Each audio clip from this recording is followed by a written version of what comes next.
Well, hello, everybody. I hope you have your beverage of choice. I'm John Barnwell here in the city of Detroit, founded in 1701. As of yesterday, we had the birthday, old Fort Detroit. And we have here with us the wonderful Reverend David William Parry, and he has his unique vantage point from the city of London in merry old England, and his background is, to a large extent, Valentinian Gnosis and Theosophy. And of course, he's delving deeper and deeper into Rudolf Steiner's anthroposophy. And as for myself, I've studied so many things, but the hub of my studies and spiritual teachings has been the work of Rudolf Steiner, since he was the first name that I confronted regarding the esoteric back when I was in the 7th grade. And upon hearing that name, it rang a bell inside of me. But at that point, I didn't know why. But that led me down a lot of pathways that I get into mentioning here from time to time. And I'm checking my volume level. And eventually it led me to be the manager of the largest metaphysical, holistic bookstore in the world, and traveling across the country as far as California, looking for rare books when certain libraries of metaphysical slant would come up for sale, and fly out there and check them out. Nice first editions of Thomas Taylor, stuff like that most people never even have heard of, let alone have gotten to see. But, and that being said, it led me into personal conversations with many authors and teachers and gurus, and I studied numerous different spiritual paths and astrology and numerology and Kabbalah and most everything that there is, esoterically speaking. And coming to the point eventually where I realized that the most all-encompassing study was the one that I started out with in the beginning, and that was Rudolf Steiner's work, and that was something that gave me a way to contextualize all these other studies. Eventually, I went on and created the content for a relational database of esoteric studies for Marjorie Fisher, and then for her daughter, Dr. Marjorie Fisher, created a relational database, the content for it, of one of the largest private Egyptology and Mesopotamian studies collections. And in that pursuit, I was able to find the underpinnings from the ancient world and from earlier periods of history, and ultimately culminated in my writing 2 books, The Arcana of the Grail Angel and The Arcana of Light on the Path. But more about that later. But because today I thought it was important. Today is the 51st. It's hard to say that. I'm getting a little tongue-tied today. Maybe it's because of all the coffee I love to drink so much. But that being said, in getting into understanding my path into esoteric studies and how can one study all this various information, wisdom, knowledge, and all of that, and keep it all organized. And that's kind of the purpose and intent of both of my books, is to give one a memory theater, as it was described by people like Francis Yates, who made reference to Renaissance memory theaters, and it was a method of people that studied Hermetics and Rosicrucian type studies, in that they were able to retain the knowledge and be able to interact with the knowledge in one's own conceptual basis, if one had a cosmological schemata in which to organize one's thinking. This ultimately led to the final diagrams in my second book, The Arcana of Light on the Path, where I show that there's really a fundamental basis regarding something that was first mentioned in the West that I know of by a man in Blavatsky in 1888 called the 7 Unutterable Secrets. And Rudolf Steiner made mention of these as the 7 Great Mysteries, as did Charles G. Harrison, C.G. Harrison, in his book, Transcendental Universe. And it's my educated opinion that one can't get very far in esoteric studies without having at least some knowledge of the primary works of Rudolf Steiner, or at least C.G. Harrison or Madame Blavatsky's Secret Doctrine. Because if you don't understand the scheme of Earth evolution that is actually reinforced by doctrines from other ancient cultures, then you don't really know a whole lot about the science of initiation or esoteric Christianity, for that matter. And that's okay, because perhaps that's not your path. But we like to delve into it here. So if you'll please excuse us while we delve. Reverend David, how are you there? I like a good delving. I like a good delving. Excuse me. Yeah, I've literally come hot foot from performing a ritual offering to the sylphs of London and thanking them from their ministrations. They actually need a good talking to as well, because the pollution levels in this city are absolutely disgraceful. But of course, that's not appropriate during an offering. So I'm all over the place at the minute. Yeah, and it's rainy and it's thundery, and there was a killer heat wave at the beginning of the last week. And I managed to get heat stroke twice, heat exhaustion twice. So I've had an up and down week, a strange week. Yeah, I suppose the missing element of my biography was my endless years as a lay minister in Unitarianism. That really, I suppose, is my home of homes. It never worked out between me and them. I've absolutely no idea why, apart from the fact there is no Universalist Unitarianism in Britain. And if you try and even speak about it, you're looked at like a traitor. I mean, that's roughly sort of where I stand. And there was no outlet for that. So sadly, the anchorage of my theology never actually solidified when it should have done. And of course, they wouldn't have been able to bat an eyelid about Blavatsky or Theosophy or the rest of it. Yes, I think you're right. I mean, I had a thing about Blavatsky for years. I still do, in a way. You know, her huge in every way. Her description of the cycles of spirit and matter and their interactions, I still find that incredibly inspiring. Yeah, so I don't know. I'm in an odd place at the moment, John. Having my coffee, trying to pull my wits together. I've been out of sorts mentally and physically since the killer heat wave. Yeah, what is wrong with the Brits? The minute there's a bit of sunshine, you can't react rationally and say, "Oh, this is a bit too hot. It's killing people," because you're a traitor to the British cause. Whatever, we never get sunshine here. Okay, we'll all burn to death if that's what you want, then.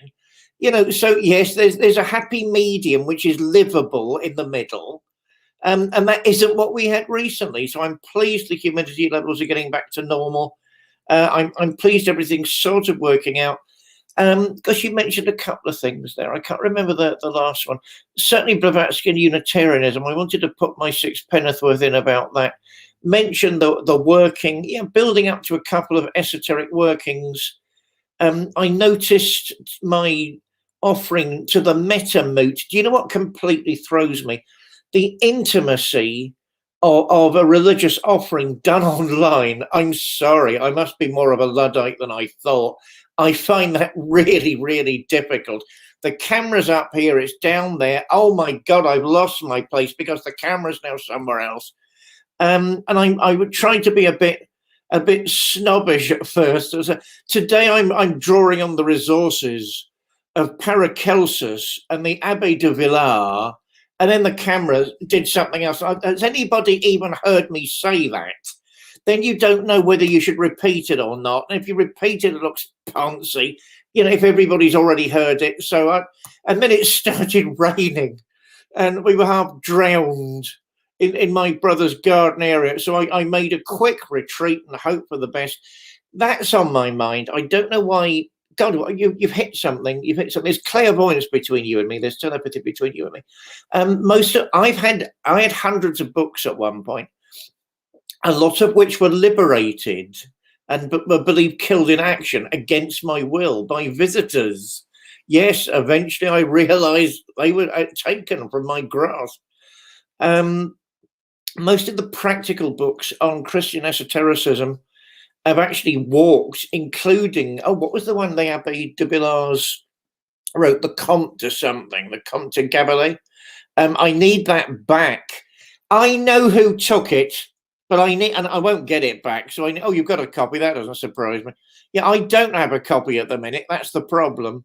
And John ferreting around and upstage me as usual by finding his copy of that book, which is ready to hand. Oh, I wish I had a bookcase like that. And I love the angels sat at the top. So you can't find it. Good.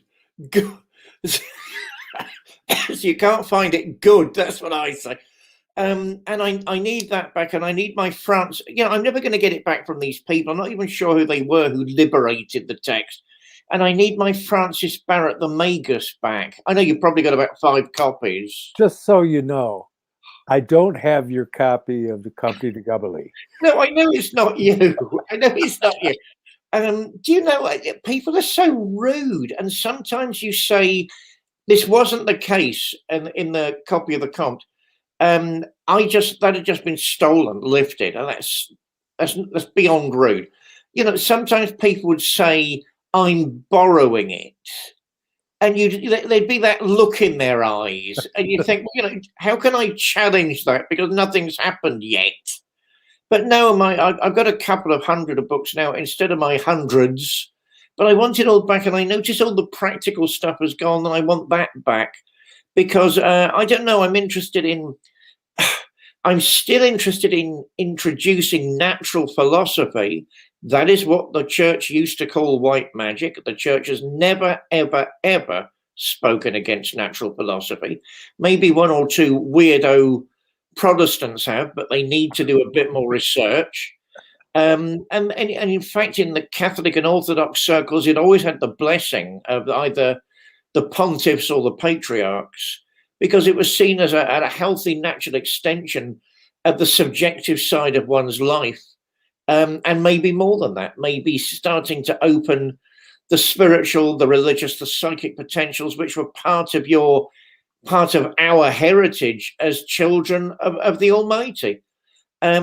Certainly that's on my mind. I'll tell you something else that's been on my mind. Die on Bloody Fortune, another big girl, has been on my mind all week.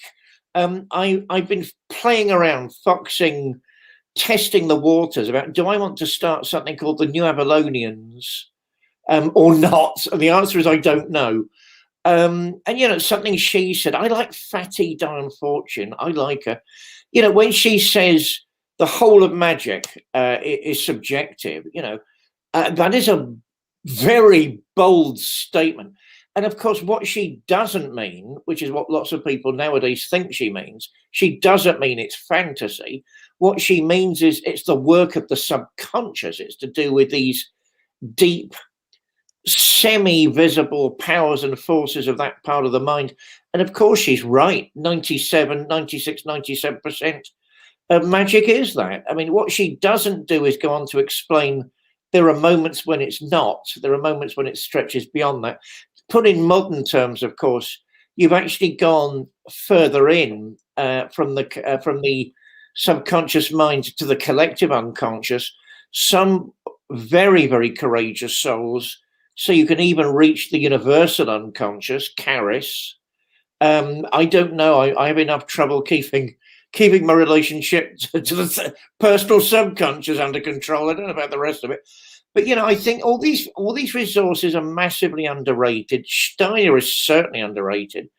My trouble with then I'll hand back to you. So my trouble isn't with her. I think she's clever, but all of those books need to come back as well, including The Goatfoot God, which is one of the best British novels of that period. If she'd have spent, I'm going to say something that may sound treacherous, but it's not. If she'd have spent slightly more time as a novelist, I know she had a huge schedule. I know that. And she had loads of esoteric material to produce, and no one else was producing it that way. I know. But look, I was thinking about that book the other day too. It is so well written. What was it in the other one? The Sea Priestess. Not quite as grasping as The Goatfoot God. The way she uses prose, the way she uses imagery, I mean, it reminds me of a great hero of mine, excuse me, John Cooper Powys, who should have got every literary award under the sun. I mean, he didn't. I mean, he's been compared to Tolstoy and Dostoevsky, for heaven's sake, and quite rightly. And, he had too many enemies in the literary world, and they didn't really like what he was writing about, because he's writing about perennialism, the psychic stuff, what he called a view of life, because he was sick of being shot at. But no, I mean, she's only just beneath him, and you can't help thinking, my God, darling, Florence, darling, if you'd have just done a bit more literature, maybe you'd have been on an equal footing, and wouldn't that have been interesting?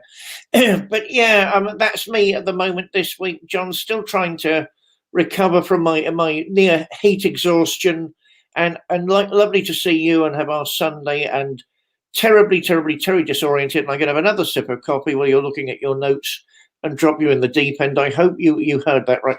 I'm now giving back to you. I have a slug of coffee. Well, yes, it is interesting that I'll think, well, let's see, what should we talk about this week? And I never get to talk to you. People don't know this, or maybe they do. We've said it before, but we don't plan these things. They're spontaneous effusions, kind of like incense. You burn the incense, you don't know which way the smoke is going to drift. It just kind of floats around. But yes, I'd been given some thought to some of those avenues, but from a decidedly different angle, shall we say. I've been looking into this book here, The Anthropology of Johannes Scotus Erigena, the great Irish polymath who translated the writings of Dionysius the Areopagite, and that was in the 9th century. And those books, as I've mentioned on many occasions here, but for those of you that are new, there's always a few. That is the foundational basis of what we would describe as esoteric Christianity. And in coming to an understanding of what that might mean entails coming to terms with the works of Dionysius, the first bishop of Athens, who founded the esoteric school in Athens under the guidance of St. Paul the Apostle. And it's mentioned in the Bible. Dionysius is mentioned by name, of course. and a mysterious woman. And her role is, again, highly significant, even though it's largely unknown, almost unmentioned that she's there. But nonetheless, she is probably one of those extremely significant individuals that waft through history and make contributions here and there, trying to leaven culture into something wholesome.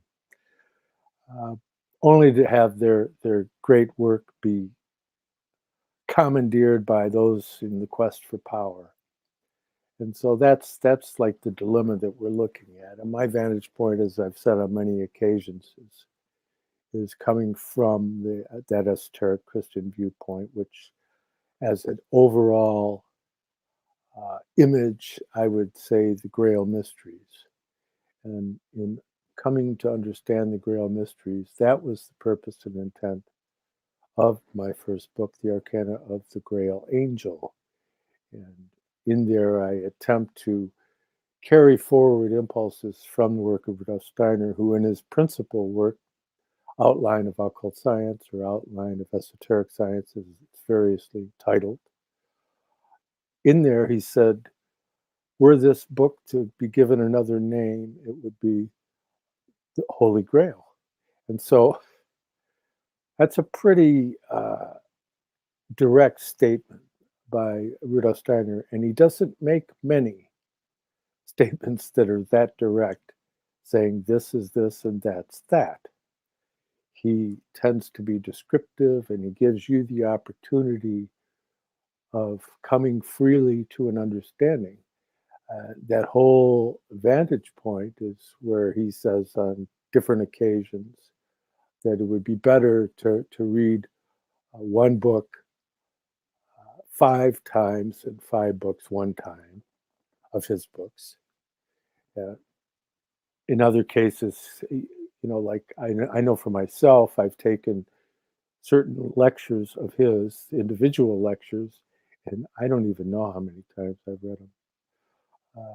The lecture, The Work of the Angels in Man's Astral Body, the etherization of the blood, and the sun initiation of the Druid priest and his moon science.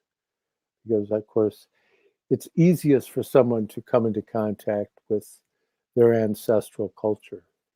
And so that gave me an affinity towards trying to understand the mysteries that centered around Ireland and Britain and Normandy, and that whole complex of forces that intermingled there and came together in France, Italy, and in northern Spain, in the Gothic kingdom in the north of Spain, just across the Pyrenees.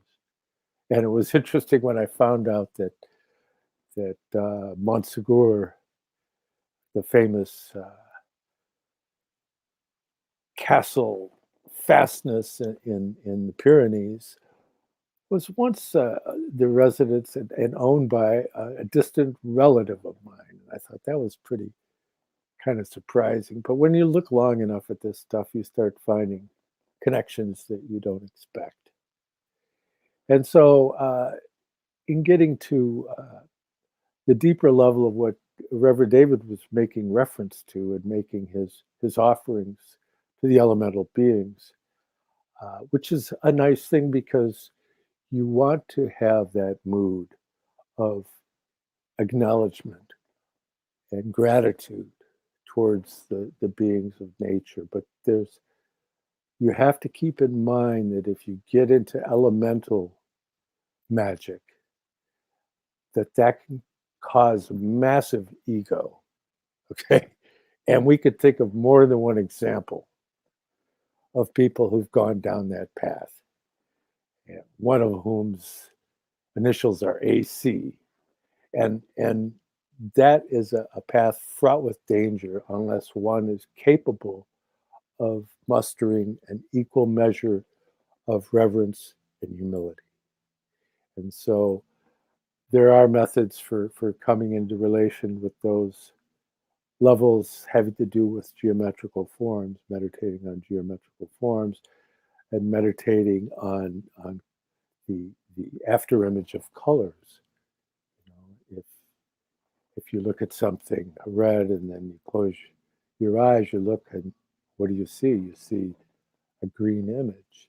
So that these kind of sensitivities can make you more sensitive to what you might call, in a way, the subnatural world. That there are the beings behind nature, and that's okay. And that's actually a good thing, and that is a part of Rosicrucian training, of which this is all encompassed. But in the same token, it's important that you maintain the relation to the supranatural beings, the angelical hierarchies under the principle of the Christ, the Word. And in that reverence there, Rudolf Steiner says that the original Rosicrucians were so reverent that they wouldn't even mention his name.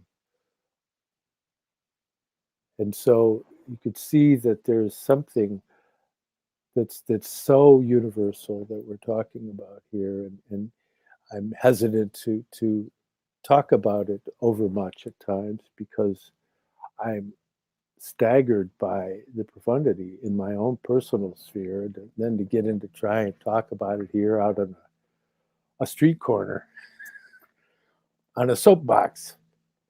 It's almost ludicrous, because for the most of my life, and you can ask my best friend Douglas over at American Intelligence Media, he will always make the point that, geez, you don't talk about anything unless somebody asks you. Well, that's the way it's supposed to be. But I've been asked so many questions, and that gives me a lot of latitude when I do talk on here, because people do ask me a lot of questions, and I don't always get around to answering them. But Comedy to Gabalee is a fascinating work. Some say it's a veiled reference by the Abbé de Villars to an encounter with the elusive Comte de Saint-Germain. And it's interesting because the English edition of that, it was first published in French. The English edition here in America was published by a mysterious group just called Published by the Brothers. And I have a copy, an original copy floating around here somewhere. But in there, they utilize the works of Thomas Taylor and his translations of the Neoplatonic authors to try and examine the whole concept of converse with spirits and all those things regarding elemental beings. And it's a real riddle, but it's something you don't want to mess around with in the wrong way. And I'll tell a short story and I'll pass it back to you. I've told this story, but it was quite a while ago. But I used to live on a lake, and I was in the habit of doing invocations to my holy guardian angel in the name of Christ. And I would go into the lake and I would do it, and I had certain arm movements that I would do. And that way nobody could watch who's that crazy guy over there waving his arms around. They couldn't see it because my arms were underwater. But what happened after I had done that the first few times was a school of fish would come and start swimming around me in a fast circle. And then I'd finish it off, and I go back and I come back, and it kept happening. And I thought, well, I'm evidently capturing the attention of the nature beings. And so the undines, they dread, the water spirits dread being trapped into the fish form. They dread that. They'd rather just be out there more free floating, right? And the gnomes, they have their dread of getting sucked into a frog or something of that nature. So you have these beings that are popping in and out, so to speak, and they live on this threshold of our reality. We should have gratitude to all of them. They all play important roles. We should all protect the kingdoms of nature to the best we can. As for myself, I planted some 10, 12,000 loblolly pines out in Maryland, and now they're 90 feet tall. I just think that's pretty cool. But I did it with Steve Farmer from the Amboy Dukes, Ted Nugent's band. He had planted over 1 million trees before he passed away. But so there's a way in which we can work with nature that's wholesome, and there's a way in which we can let nature work on us that's not wholesome. And so that was kind of the spirit of what I wanted to approach. And it's funny that you're coming at it. And yes, we call her Dion Fortune, like the singer Dion. You say Dion. I like that. That's like Diana, the huntress. But you're British, and you British guys, you seem to always pronounce everything differently. I'm not getting drawn into that one because there's nowhere to go with that. I'm not getting drawn into that one. Yeah, I mean, the idea behind these offerings, I'm under the influence more often than not. A Friedrich Schleiermacher. Of course, he arguably is one of the mainstays of Romanticism in theology as well as other areas of society. He was certainly of the idea theologically that we were absolutely dependent, and he's quite right, on the continuum around us. Therefore, we should be more honorific. What can I do? As I've said previously on this show, there's a saviour that did everything for me. What on earth can I do? But at least I can try and show that I honour the creation. So the idea behind these offerings is literally in a city like London, which is grateful for nothing, is try. I mean, the last month we were offering flowers to the poor old River Thames. I think it was the comedian Spike Milligan, when he was asked had he seen the salmon, very sensitive fish that was meant to be swimming in the Thames, and he said yes, he knew the guy that put it in the Thames and took it out again the minute the cameras weren't there. I mean, it's polluted, it's treated disgracefully, it's alive, it's literally one of the sources of life of this city, and so it can't just be treated as a sort of a mere utility or resource we can take or leave. It's alive. Our reactions to the living environment in this city are disgraceful. They're on the verge of disgusting. So we were offering white flowers to the spirit of Old Father Thames, who, of course, at the beginning of the flow is actually called Isis Thames, which people tend to forget. And something odd did happen, I must admit, and it's probably completely explicable. None of the flowers seem to float away. I mean, these are flowers, they're meant to float away. Somehow they were sinking, and I can't work that out at all. Of course, in the old days, you'd have said the spirit was accepting the offering, and everybody noticed the flowers were sinking. They weren't floating away, just something odd.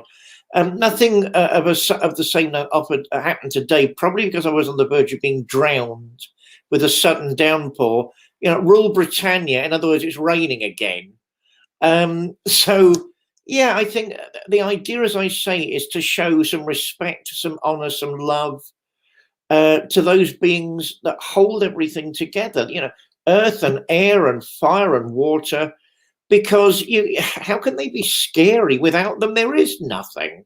And we don't pay, in my mind, our respects enough, our dues enough. We don't give enough honor or blessings or thanks to those primary elementals that keep the whole of basic life going. I mean, what is Christianity? Christianity is the transcendental step above all that. So anyone that gets a big ego, I think I know who you mean. Anyway, but he had a big ego anyway. I can't think of a time when that man didn't have a big ego about everything in particular. So I'm not sure that's one of my immediate worries. My worries are more based on the fact nobody's respectful to anything in this city, and particularly the environment and the natural forces, the ensouled environments we find ourselves living in. The French, yes. I like every other Brit, I've got a love-hate relationship with the French. I was watching something yesterday after many years. It was called the National Theatre of Brent. Two very, very good comedians. Jim Broadbent was one of them before he became this international darling of Hollywood. And it was very clever. You know, it was the idea of a small British theatre company. Oh my God, I've got the same scars. That has zero resources. So the two of them have to do everything. And they just, I know the territory. And so they decided to stage their version of the French Revolution. And the bit, I mean, it's just pathetic, but that's the idea. But the bit that worked and actually brought a chill after all these years to the back of my spine, I can't remember the name of the other comedian. Forgive me, my friend, if you ever listen to this, because you're not less than Broadbent. You're a very, very funny guy, very talented. He played Danton, one of the first major victims of the revolution. And of course, Broadbent played the ever sinister Robespierre. And it starts in a bar where Danton's, that's true to Danton, where Danton's saying, "You hate drinking, don't you? You just can't enjoy yourself, can you?" And Robespierre's just brushing it aside because he's just a silly peasant. And he makes a slip, Danton makes a slip. "I always have an English breakfast when I'm abroad." And Robespierre says, "But you're not abroad." And he said, No. "I always have an English breakfast when I'm abroad." And of course, that's the excuse the ever sinister Robespierre needs. And the next scene is where they're in court and Robespierre's rounding on him. You know, the revolution doesn't need you. Who on earth do you think you are? You keep, so it's the natural sides of every revolution. You get the ecstatics that really believe it's all a question of sharing resources and having your share of what the knobs at the top have, compared to the more technocratic and sinister social engineers. So, of course, Danton is one of the ecstatics who suddenly realizes he doesn't have a leg to stand on, with the ever sinister social engineer Robespierre saying, "But you're a traitor to the revolution." To which Danton replies, "But the revolution is about recovering. It's about enjoying ourselves. It's about going forward." To which Robespierre replies, "No, it's not. It's about removing obstacles from the way of the people." Then they find themselves in a court with Robespierre screaming, "Non, Danton." And he's screaming, "I'm the revolution, I'm the revolution, I'm the revolution." Absolutely sinister and brilliantly done. And of course, that's what happened. Even how did Napoleon turn up? All the revolutionaries managed to kill each other. So that's the end of that. There's a reason I'm saying all of that, apart from the fact you brought up the Frenchies. Since we're talking about social engineering, I wasn't going to bring this up on this show, but I think I ought to. A friend of mine, Tom Rousel, the British filmmaker, he's a heathen. He believes in recovering the folk spirit, certain treasures and resources from the folk spirit that are being lost, some of the Nordic Germanic elements that have made England the nation that it was, some of which are good, some of which are bad, my view. Excuse me. There are opinions of his I very, very powerfully disagree with, but he's every right to say them. That's called democracy. I notice all of his footage, all of his presence, and the presence of his wife, and the programs he used to do, Survive the Jive, were unceremoniously removed from Facebook without a warning, without anyone being told you're violating community standards, all just gone in the twinkling of an eye. That is censorship of the worst and most dictatorial sort. And also, it's not really democratic in any stretch of the imagination. I found myself posting portraits of Danton and saying, "Who's next? Is it Danton? Who's next?" We've got to be careful of free speech and losing it. We've got to be careful of those people that would like to rob us of our natural and inalienable rights. And all of that came from your French remark. Let me get back to, oh yeah, I mean, there's something about people in the East. I mean, the Theosophists are guilty more than most people. There is nothing known in the East that wasn't known to Oni the circle drawer. In the, I mean, it's roughly the Palestine just before our Lord, just after, just before.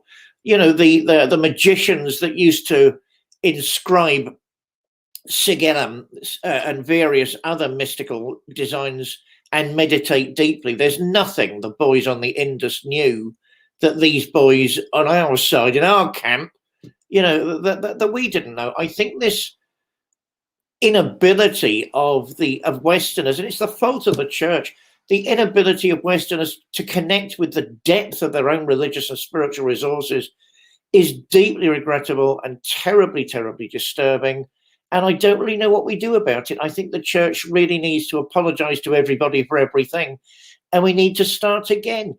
And maybe it has to ally itself, to round off the point, I'll hand back to you, less with the social engineers. You know, the church has had a long history, which is part of the problem. You know, advice, excuse me, advice given to a second century Jew might not be the most appropriate advice for a 21st century hillbilly or redneck. You know, time has moved on. But, you know, some of the things that the church has done, the witch trials, the book burnings, the ethnic attacks, I mean, where does it all end? Maybe all the church needs to do is actually follow its own formulas and apologize to everybody and say, we're starting again. We're starting again. We're not throwing away all the art treasures. We're not throwing away all the lovely buildings. Maybe we should, but maybe they won't do that. But we need to start again with a greater sense of humility and getting back to Schleiermacher, and his sense of reverence for the universe. What man can stand against Christ? What man can be measured against Christ? There's too much hubris in the church, and that's the problem. It always was, and it always will be. I hate phrases like a prince of the church. Sorry, the founder of the church washed the feet of his disciples, didn't use them to kick them in the face, saying, do as you're told. So we've got to remember a bit more, a sense of dependence to the living elements around us, a sense of dependence so we're not condemning each other in mock revolutions or real revolutions which are bound to go wrong, and a sense of natural dependence where we can actually breathe fresh air and become real human beings with a sense of humility. Passing it back to you, John. I hope, by the way, before you comment, I hope you're going to say something about the Tom Rosal thing, because that is disgusting. Complete censorship without warning. Yeah, well, you probably should know better than to try and direct my diatribe, as are yours. Yeah, well, I think, again, to quote somebody that I respect very highly, I don't know if I'd call it hubris. I think I would call it idol worship, as Reverend David said last week.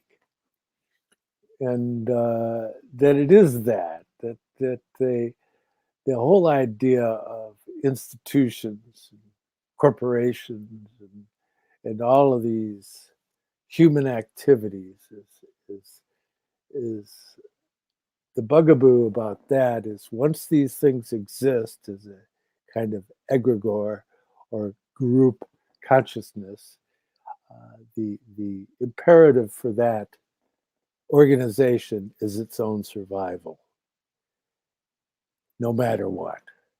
And so the things that we're being confronted with at this current time are direct outpourings of the level of fear that is held by the elites for the general population. Yes? They fear that Robespierre is going to show up at their door. And this whole idea that people, a dear friend of ours, I don't want to bother calling him out, but I get the sense that he's afraid of Christ, you know, and the last being on earth that I would be afraid of. I mean, I have fear of the wrath of the Almighty. That's a healthy way of looking at it. And it's basically the back end of love, essentially, because it's the fires of purification. But the whole idea of being fearful of a being who washes the feet of others it's beyond my comprehension. I'm reminded of something I saw a few weeks ago. There was a demonstrator screaming at this Polish woman, and the Polish woman was part of a group that was attempting to try and represent Christian values in Poland, and this young woman was screaming obscenities at her. And the Polish woman got down on her knees and kissed the feet of the young woman and was crying. And what ended up happening was a tremendously powerful, transformative experience that this young woman broke down and started hugging and comforting this woman that only a moment ago she had been cussing at. And so there is power in white magic.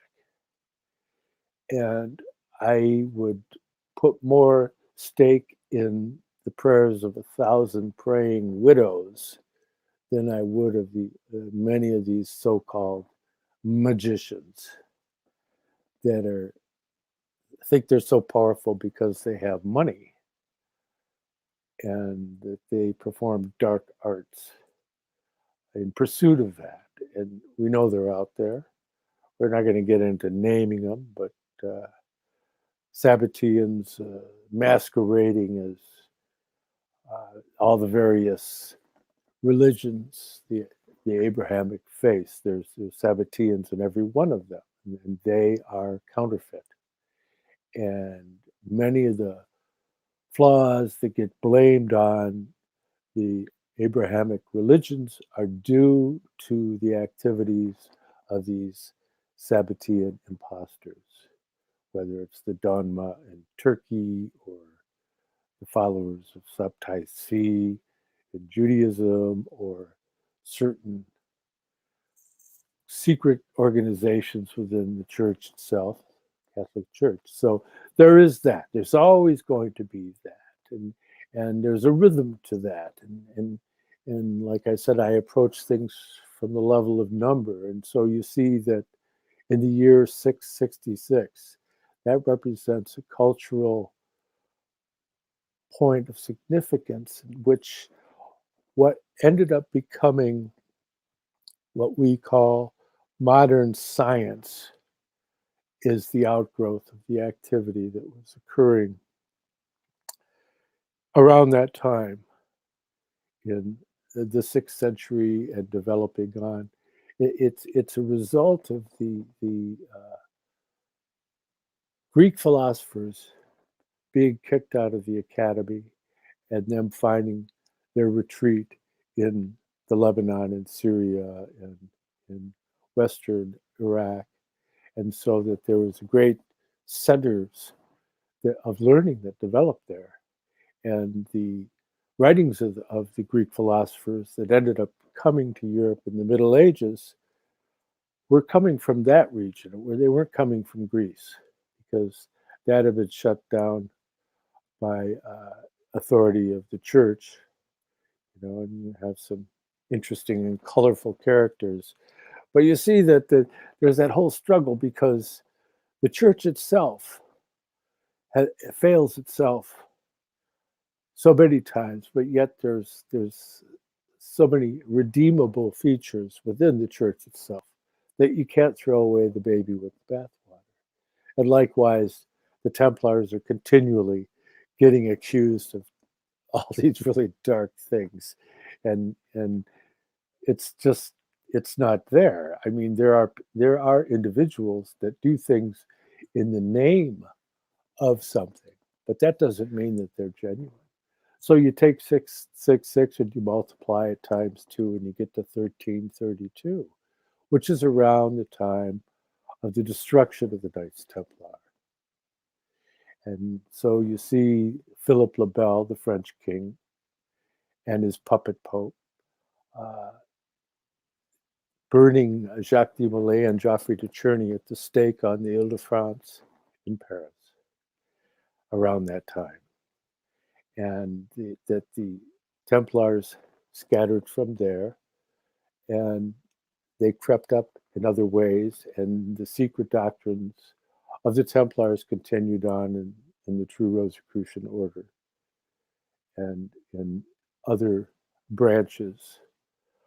But the church totally suppressed the Gnostic understandings of the early Christian centuries, such as the Valentinian teachings that David has done so much fruitful study at his Valentinian church in London. And so Valentinus, by the way, just thought of himself as being Catholic.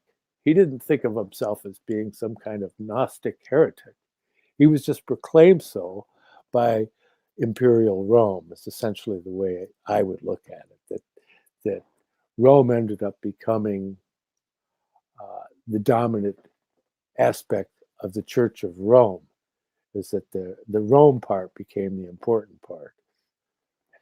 And the ecclesia, the church, became subservient to the powers of Rome. That was all those amazingly long, enduring forces of the ancient mysteries that culminated in the Roman Empire and then fed into the development of the Church of Rome. Of course, one of the principal redeeming features of the church, and one of the reasons it's continued as long as it has, is it's based on the writings of Dionysius, the Areopagite, who I make reference to so many times, in that ninefold hierarchy of the ecclesia. And so that Dionysius wrote the divine names, he wrote the celestial hierarchies, he also wrote ecclesiastical hierarchies. And when I say he, they refer to him as Pseudo-Dionysius because the books, because of the nature of the Greek used in it, and they are considered to be 6th century documents, and they weren't written by Dionysius, the student of Paul. No, one wouldn't say they were written by him. It was the doctrine that was put forward by St. Paul and Dionysius that ended up eventually, after being oral tradition for hundreds of years, came to be written down. And so we're gotten to a point in history where individuals like Rudolf Steiner will be coming along that can reawaken some of the early church understandings, but in a new form, of course, because we can't just go back. We have to be able to take our modern consciousness and contextualize it so that ultimately what we have is something that's suitable for a modern form of consciousness. And so that's kind of what we're struggling with here in our what is truth, because what is true today isn't necessarily the same as it was several centuries ago or even several hundred years ago. In the same token, it has to do with the capacity of understanding and the faculties that are present within the evolution of consciousness. But keeping in mind that it all centers around the mysteries of the word, the 6th mystery. And Steiner had made the indication that the only thing real, he said, you frequently hear, oh, the world is Maya, is the teaching in the East, in India. That is, the world is an illusion. Space and time, as you perceive it, is an illusion. And Rudolf Steiner said, but what is real out of your human existence is the word. And that the future development of Earth evolution will be the direct result of the words that you speak.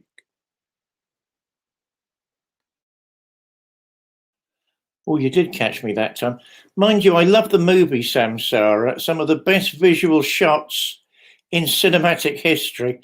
I wish I'd been born Dutch. Every time you come up with stuff like that, I wish I'd been born Dutch. I wish I'd been born next to Rembrandt van Rijn and was bitching about the fact he had a bigger apartment than me.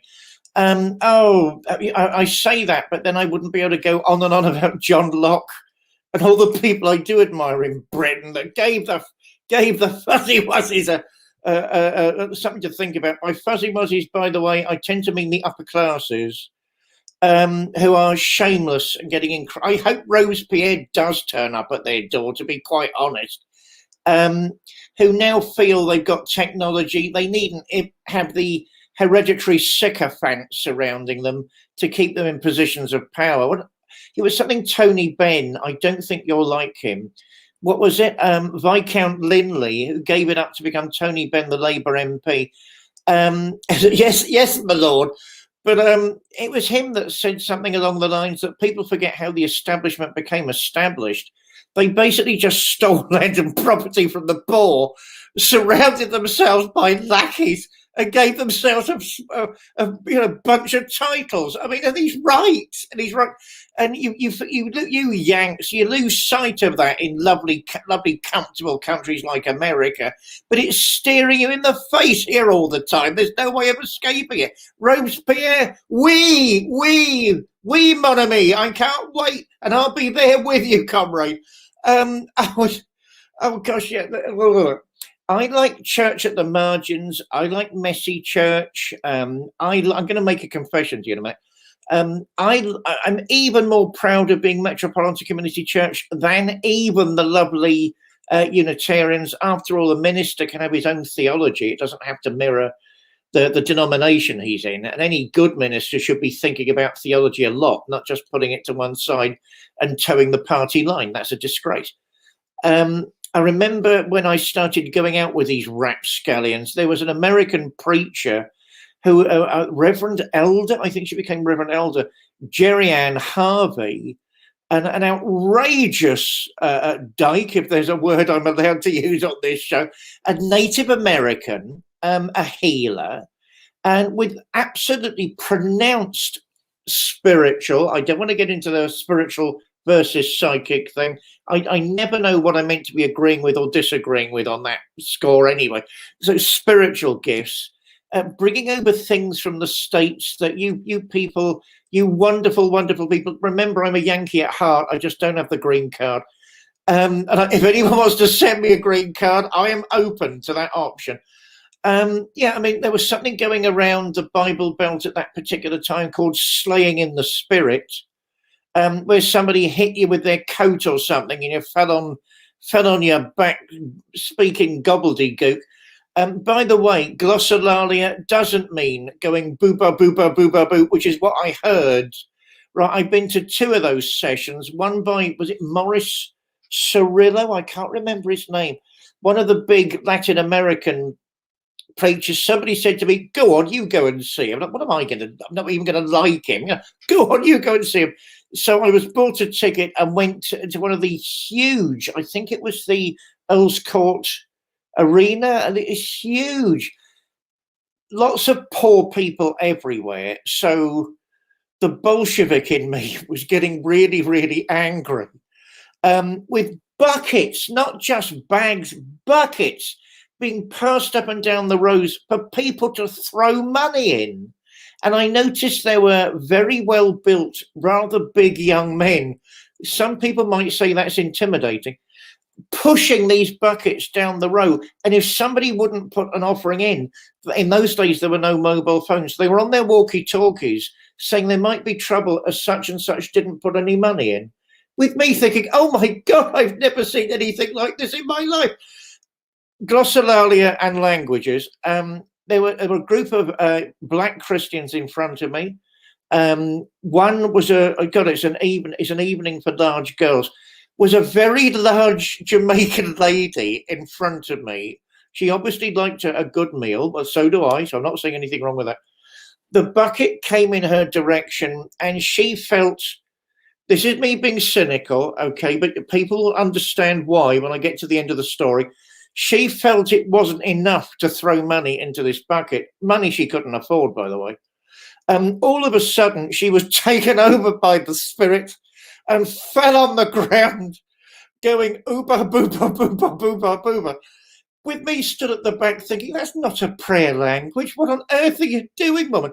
And then I noticed they were all doing it because they couldn't suddenly spontaneously speak Arabic or Russian or something.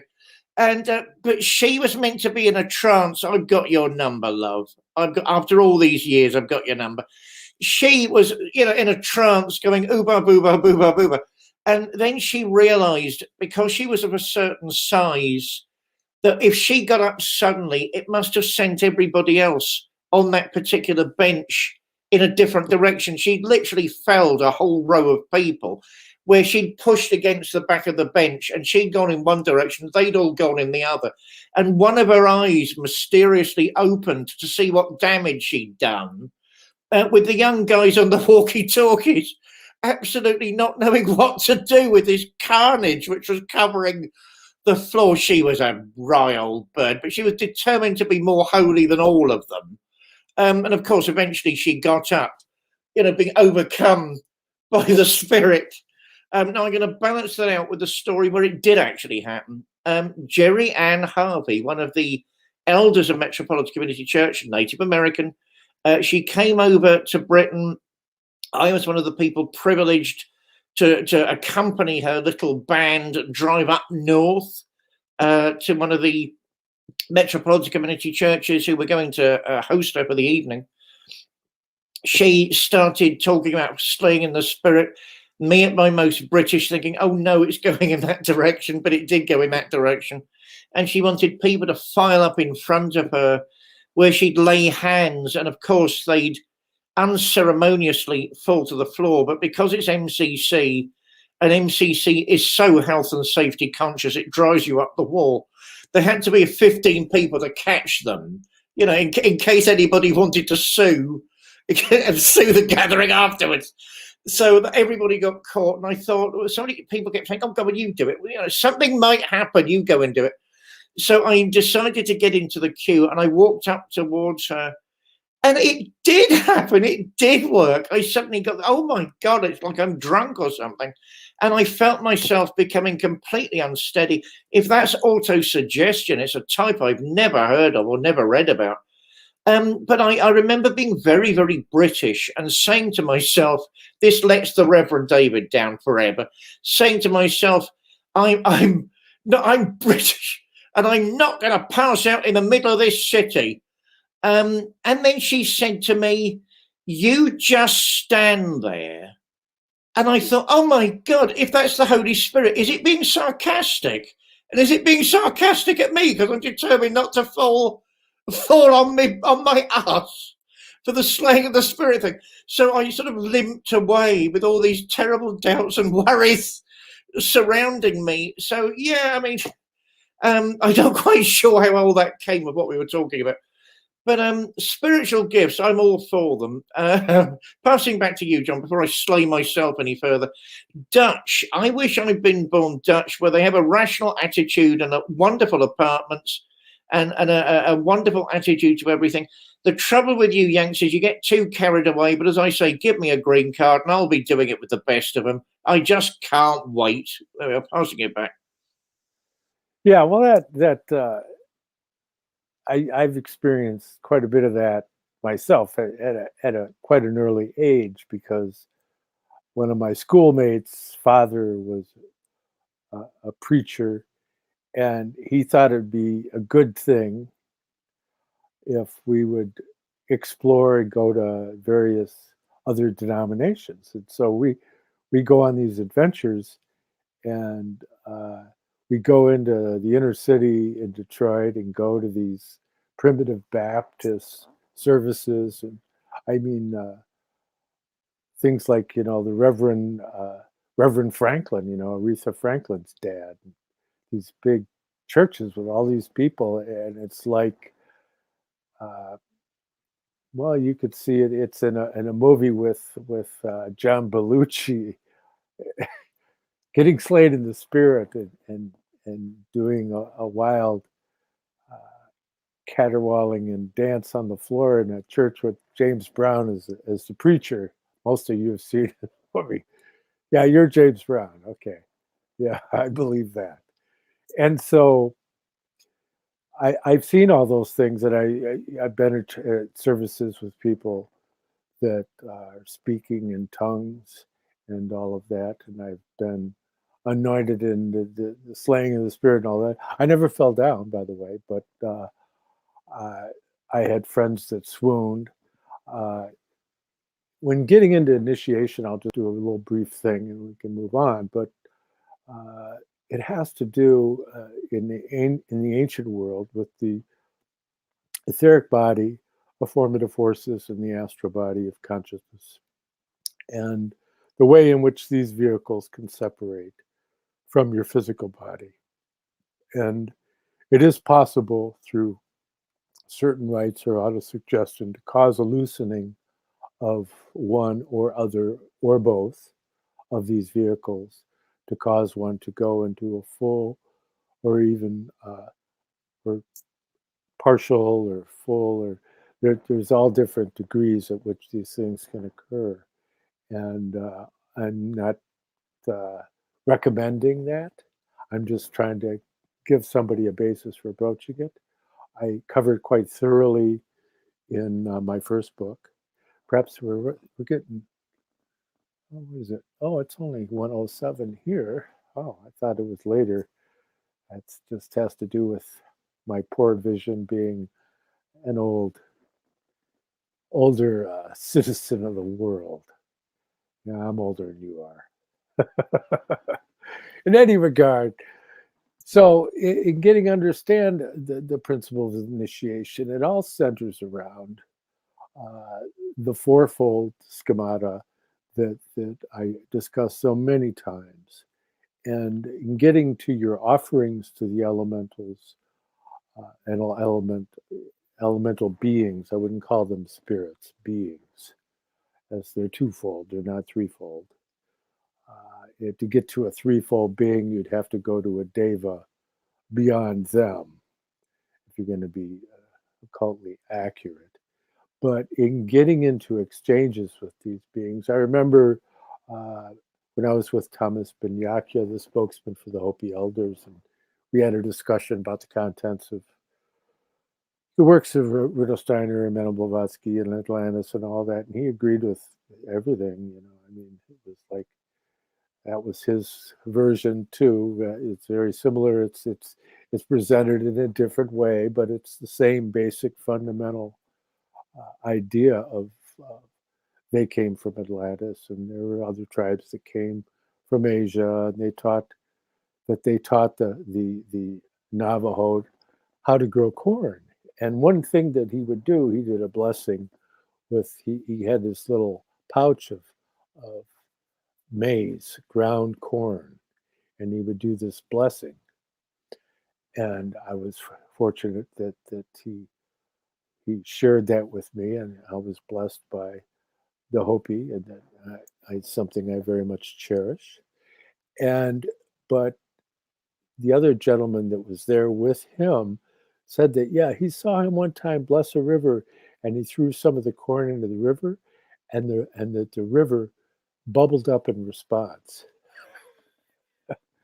And so the Hopi have a very living relationship with these spirits, and the Hopi dances that take place there. They feel that they're keeping the natural world together, that they're counteracting forces that are unhealthy, and so there's there are indigenous cultures that are working on all of our behalf, whether we know it or not.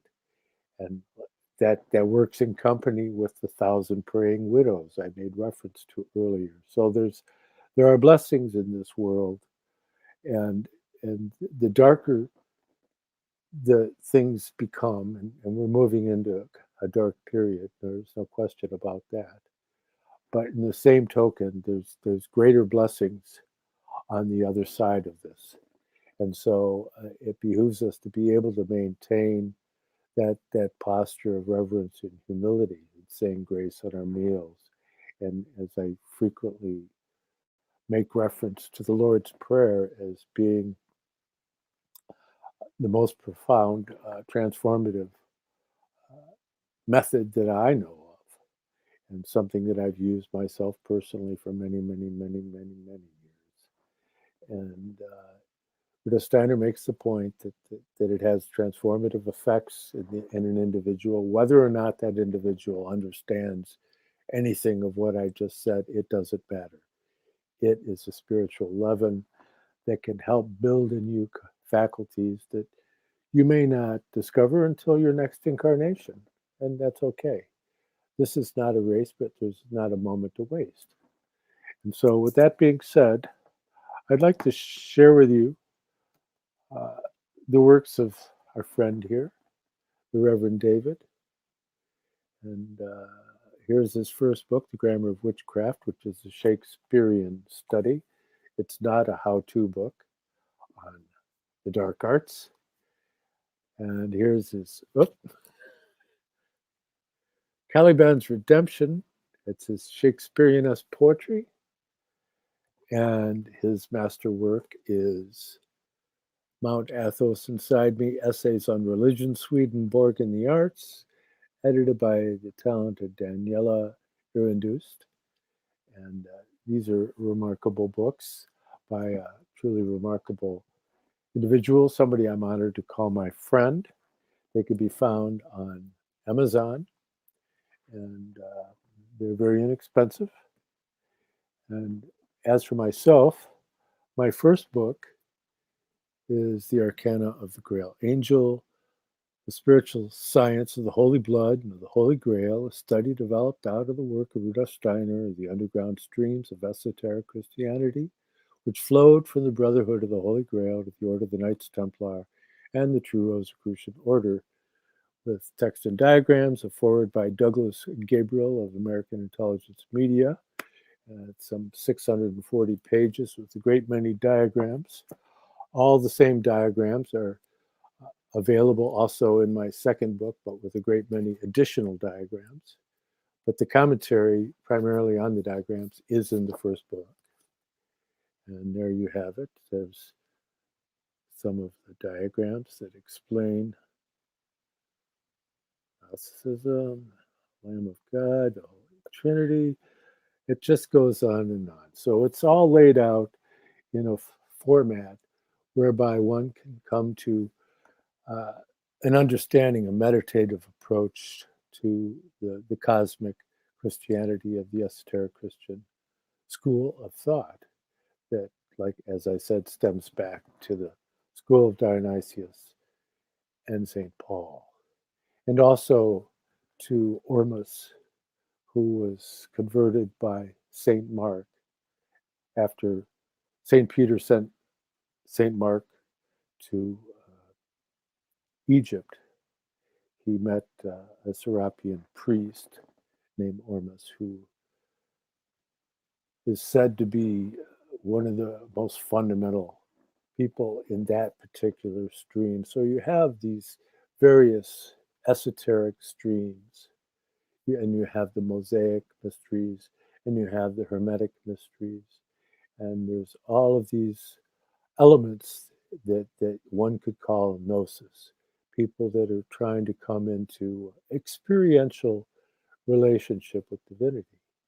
And that was suppressed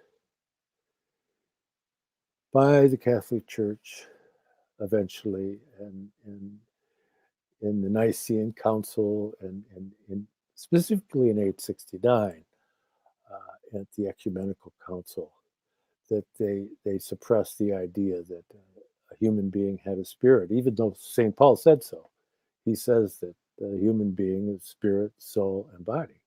And that threefold understanding is critical for being able to come to an understanding of the esoteric view of what a human being is. And the shortcoming of so many esoteric streams and psychology and all these different schools of thought is they don't know that.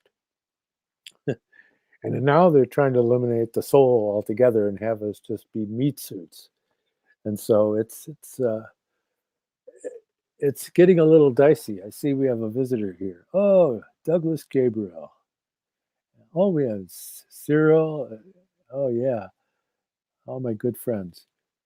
Oh, what does Douglas? Oh, Doug, he's so kind. He says, great books, the best Western spiritual compendiums you can find. John is filled with the wisdom of the ages. Well, I'm full of a lot of hot air, too. But I have to admit, I'm guilty. I've spent far too much time working on spiritual studies without remuneration. And but believe me, I wouldn't change a thing, because I feel that at this point, the image in the Rosicrucian stream is the image of the pelican, and the pelican is feeding its young from its breath. That's the jewel of the 18th degree in Scottish Rite Freemasonry, which is the knight of one of the knightly orders within in the Masonic order, and tying into the mysteries of the Rose Cross as they understood it. But mind you that I agree with Rudolf Steiner that the Masonic rites are a scaffold, they're a frame. That, you know, when I had my personal experience of those things, I found that hardly anybody knew anything. I mean, they had gone through the rites and they dealt with the sacred symbols, but they couldn't interpret them. And it's interesting because, it gets to what David was saying earlier, that there's no mysteries in the East that they don't also have in the West. But the way in which they're transmitted is different. See, and that's where the rub is. And they say, well, because there wasn't the intellectual development in Europe. The underpinning of intellectual development in Europe is music. And Rudolf Steiner makes that point where he talks about the mysteries that were established by Siegfried, that these mysteries were transmitted by music, and that transmittal of music culture developed in the souls the capacity to be able to develop in mathematical understanding, and what would lead to science in later incarnations. And so you have this pre-intellectual culture of Northern Europe, and the Druids and the Drotens, and they had their 12-fold mystery, and they had their mysteries of courage at like Paderborn, Germany, where you had to basically walk the tightrope, and if you fell off, you'd die. Oh, by the way, so it took tremendous courage to be able to go through the Droten mysteries at Paderborn, Germany, because dropping to your death is no fun, especially if you're not an experienced tightrope walker. You know, and so that it's that courage. It was a courage mystery that they dealt with, and that's the thing that we need to find, all of us, because if we're going to move forward in this dark atmosphere in which they're attempting to engulf us, we have to become the source of light. We can't count on the natural world to be the source of our nourishment and light. We have to become that. We have to make our words, at least at some point in the day, convey something reverent, convey something sacred. And here, geez, I sound like I'm preaching. I'm the most non-preachy person I know. But I guess we're reaching a critical mass here, because we have a lot of people that either they believe in the wrong things or they don't believe in anything. But for some reason, they seem to have a lot of money and power. And And what do we have? There's just a lot of us. There's way more of us than there is them. And so I still believe in the power of 1,000 praying widows. There's nothing wrong with a bit of preaching on Sunday. It's rather appropriate. Oh gosh, where do I start with all of that? I didn't finish that point. I think I like messy church. I like church at the margins. It's more humble. It's more human. It's more aware of its faults. It's much more family. So as I say, as much as I admire Unitarian theology, I'm really happy to be messy old MCC, because there's no hiding. Everybody's very aware of everybody's faults. I think that's healthy. Not wandering around like a cardinal dressed in red, thinking you're far more than little Lord Fauntleroy, that somehow you transcended the human. Do you know, I got into an argument years back about the ontological shift. I was told by some dear Jesuit friends of mine. My Jesuit friend of mine is on the ropes at the minute and having a hard time, so I won't mention names, about how when you become a priest, you're meant to go through in the Catholic tradition an ontological shift. Well, okay, the ontos being, in what way does that right make you more than human? I'm still waiting for an answer. If it made you more human, I'd be sympathetic. Not that it makes you more than. What is this endless idolatry of more than human? I don't understand the transhumanists. I'm waiting for everybody to become human, not surpass it. Sure, how can we surpass it when we've never arrived at the point anyway? I can see lots of people with the aggression of animals and the greed of monsters, but I can't see lots of people thinking, have I had a good, productive day where everybody in my life has been uplifted and I've given lots of hugs and kisses and helped everybody along the path? I'm waiting for the human bit. You had a bit of a crack at science. Oh, I rather like science. Is this me letting the side down? I even like the profane sciences.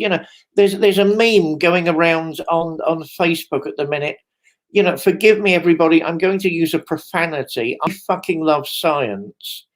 And it is funny where you get, on one side of the meme, there's somebody saying something blatantly obvious. Then on the other side of the meme, you've got someone whose jaw has dropped to the floor. It is funny, okay? But I remember, is it only me? I remember Carl Sagan. I know you probably got dirt hidden somewhere. I don't know. I don't care. What a wonderful man that was. And what was it, that series, Cosmos? By the way, it was Maurice Sorello. I've just remembered. It was one of Maurice Sorello's first attacks upon Britain. And I believe he did very well out of it. Anyway, what was it, Cosmos, with this wonderful music by Vangelis, and him in the starship, the spaceship of the imagination. And most of it was schoolboy astronomy, which is great. And then he'd say something absolutely and utterly profound, and then everybody's jaw was on the ground. My God, where did that come from? Then it would be him with that weird bouffant hairdo amongst 15 stars somewhere, talking about stuff nobody understood at all. I can't imagine a greater blessing to the earth than the profane sciences, than the natural sciences. It's when they become religion I get on my high horse. No, that's not the job you're meant to be doing. No, you don't know the secrets of the universe. No. It was something Schopenhauer said. The natural sciences were like being introduced to a family, whereby everybody spoke about the relationship to somebody else. That's my brother. She's my sister. Oh, that's an aunt of mine. But you knew nothing about them by the end of the conversation. So that's because those are religious questions. Science asks how. That's what it's good at. It weighs, it measures. And some of the measurements, I mean, if I think of what they're saying at the moment about black holes, dark matter, the plasma universe, I mean, Chuck Missler, a man I admire, may the angels rest him, no end. I mean, he got his fingers burnt a little by not referencing the fact that the plasma views of the universe are probably the most effective. I think he did that. I hope I'm not speaking out of line. Because he didn't like the New Age sources they came from. They come from New Age people, live with it. But that's incredible. That the immensity of creation, the fact that every Big Bang is meant to be on its way to the next Big Bang, the breathing of Brahman, my God. And the scientists are talking about it without even knowing. Isn't that wonderful? You know, the immensity and beauty and glory that surrounds us. All of that is how. So how deep and profound and mind-blowing are why questions? Yes, I'm an old Tillichan, I admit it. Paul Tillich for president. Mind you, he's gone now, hasn't he? God bless Paul Tillich. Because if how questions can go that far, what on earth can why questions do? When they lead you further and further into the mysteries and nature of being itself, of beauty and love and truth and humanity.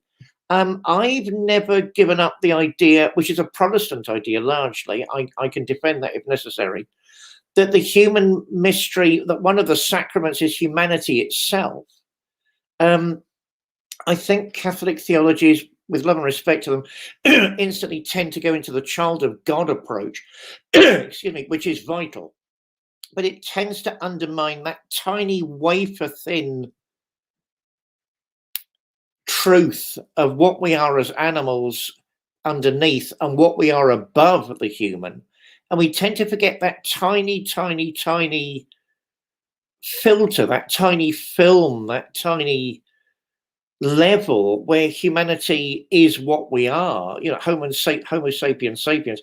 I think we try far too hard to get around that or ignore it or transcend it or push it to one side or laugh it away because we're all wild decadents without really realizing how profound and beautiful that image actually is, because it's all something to do with the incarnation.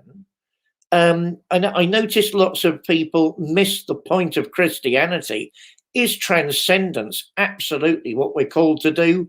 Yes, but there's something called the incarnation, where Spirit, the Holy Spirit, where Christ, where the absolute took human form to save the world. Therefore, the world is not condemned. For God so loved the world, he gave his only son. And all of those things become flesh and they become human. Therefore, we've got to remember there's the greatest of mysteries is that of the incarnation for a Christian and what it might mean for us as human beings. I mean, the mystery of humanity is something, even the humanists, I feel bloody let down by the humanists all the time. I'm having a go at you, humanists. Where are all the religious humanists? You know, why did they all die out in the 1900s? Nowadays, if you're a humanist, you've got to be an atheist, at least in Britain. Why? Why? And, you know, you don't get on the humanist societies at Conway Hall nowadays, I hear. And, you know, even if you dare mention something spiritual, I believe you're blackballed and escorted to the door. Why? At the very least, you should be looking at religions as statements upon qualitative human being. But at the very, you know, but, you know, I don't know, there's something wrong. If humanists themselves are missing the mystery of being human, then we've got big problems. I suspect one of the real depths of the darkness that's beginning to form around us, and I agree 100% with what you said. I mean, the intellectual development of the Indus Valley was far sooner than anything in the West and much deeper. I mean, if you're thinking of, I mean, I'm thinking not of obvious cases like Shankara, what's that, 9th century? I mean, if you look at cases like modern cases like Ramanujan, I mean, he easily is there when he's talking about reductive materialism and why it's wrong, way before anybody over here is. And, you know, that was the unique blessing of that particular culture and the way it chose to express itself in that region. I agree with you 100%. It's music, it's harmonies, it's relationships that cemented together our understanding, not only of human being, but our understanding of human being in the West, and particularly maybe in the North, the mysteries of the North. And without that, I agree again 100%, you don't get really the impetus to mathematical physics, which is where the West began to take off with all these terrible libertines. I think it was Gurdjieff, wasn't it, who had a go at the modern sciences because it was born on a dung heap from libertines. Yeah, you should be so lucky in your part of the world, mate. You know, I mean, because look at what they're doing. You know, look at that. For every bomb, there's some new medical technique. It's not as simple that it's simply sweeping away the qualitative and the religious. It's not as simple as that. I know it plays an unfair game at the minute, in my particular view, because it's pretending to be a religion and it's not. But let's not forget the mystery and the glory of what it is doing. I see you looking horrified, John. I will hand back. I will hand back. Vive la France! I will hand back. Yeah, I love France, by the way. I pick on the French because I love them. Let's not forget that Jacques de Molay was French, as were my ancestors from Normandy. Viking French, yes, but French nonetheless. Yeah, well, you know, but I just got a text from Michael McKibben, you know, the inventor of social media. It said by 1840, the British were sending Chinese coolies to work their Caribbean plantations alongside the Irish.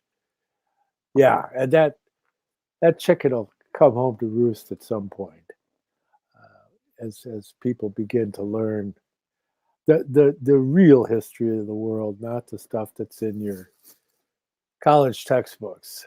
Something we've spent so much time. Oh, David has something to say. I don't know whether it's about I can't think of, well, I can't think of many families in this country that haven't got an Irish side to them somehow. And it did. There was something called the Troubles and the IRA bombs across London. People tend to forget that. It did. Yeah, people have to start writing comprehensive histories.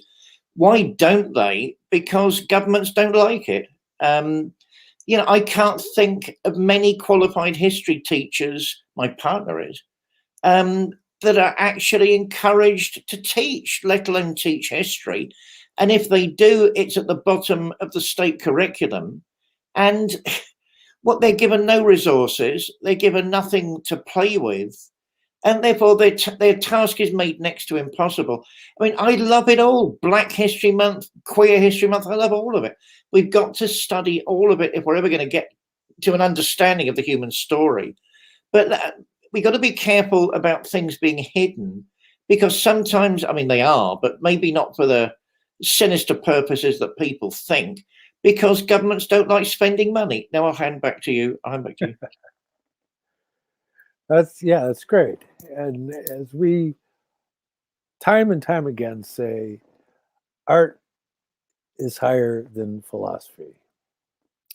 And in light of that, we're a few minutes over, but so what? Saw a movie about a week or so ago about the Impressionist painters, and it's fascinating what they went through. You know, and so you have such an interesting group of people that went through so much difficulty, because at that time in Paris, really starvation was staved off by acceptance at the Academy.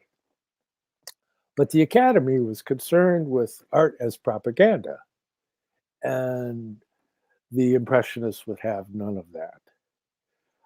They were doing paintings of such controversial subjects as people sitting in a cafe drinking coffee. And that was not seen as suitable subject matter for promoting the French Empire. And so, yeah, that whole idea of propaganda is a bunch of hoo-ha. And so much that's been written as history is hoo-ha. And anything that isn't qualified to be hoo-ha, it ends up being the woo-woo side of religiosity, people attempting to expound on something about which they don't know anything.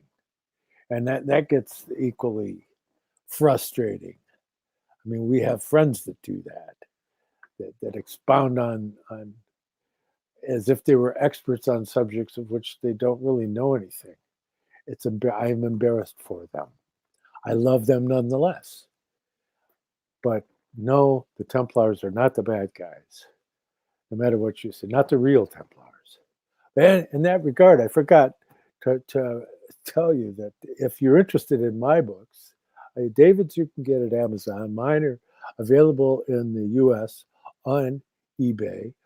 If you're outside the U.S., though, you're going to have to contact me directly through, you could contact me on Facebook by private message. There's also a link below to my academia page.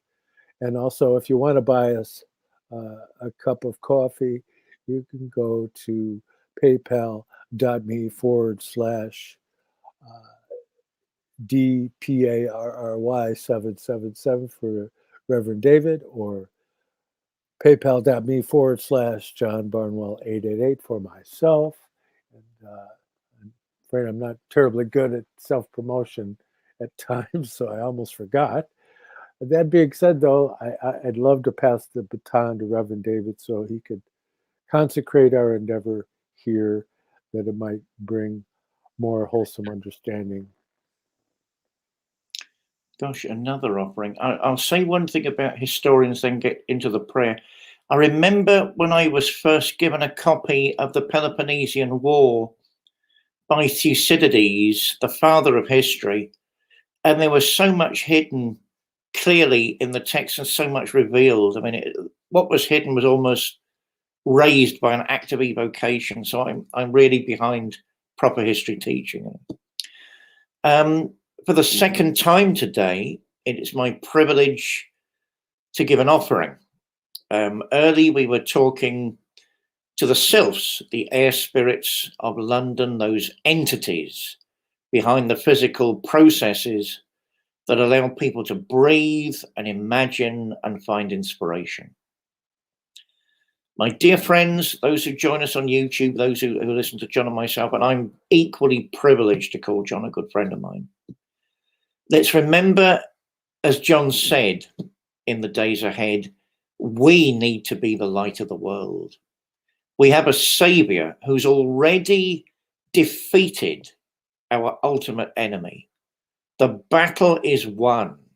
Let's have more confidence. Let's have more faith. And let's remember our true humanity in a world where that's the real commodity that's always under threat, because that is the promise of a greater and more glorious salvation in the years ahead. May the light and may the love and may the truth of God be with you all until we meet again. Amen. Amen. Well, thank you, Reverend David. Thank you so much. I so look forward to these. They give me energy to make it through the whole week. And so this has been episode 51. And I thank you all for showing up. And so we're going to sign out.